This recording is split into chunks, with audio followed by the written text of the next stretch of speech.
A craft has turned into a calling for a group of quilters at Red Bank Church of Christ. As Lori Mitchell tells us, their ministry is making a difference in the lives of hundreds of children, seniors, and veterans. When talented people collaborate, it's amazing what gets stitched together. Just sewing itself is a forgotten art.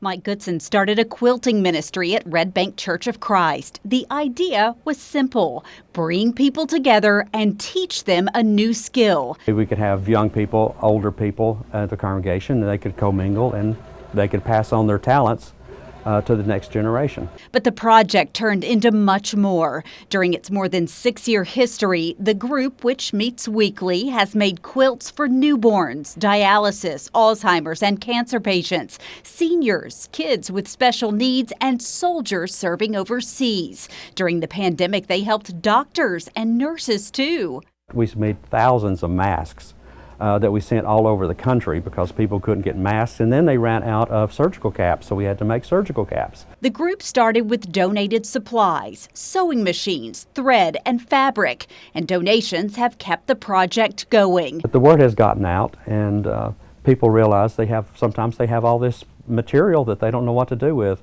and they think, give it to this program, they'll make something pretty out of it. For the group's more than 50 volunteers, the journey of quilting has been rewarding. It's a blessing for making it, for the quilts, for giving the quilts. I think all of my ladies would say it's a blessing, the camaraderie that they have when they're in here working. They become so close, especially the cross-generational camaraderie. That is exactly what we were shooting for when we first started this program.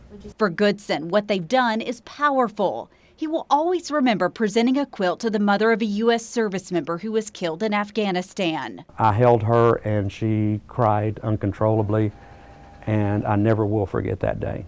That is one day out of the 6 years that has stood out to me, and I know this is something that I need to be doing. Providing comfort to those who need it, and friendship to those who make it. With this week's Making a Difference, I'm Lori Mitchell.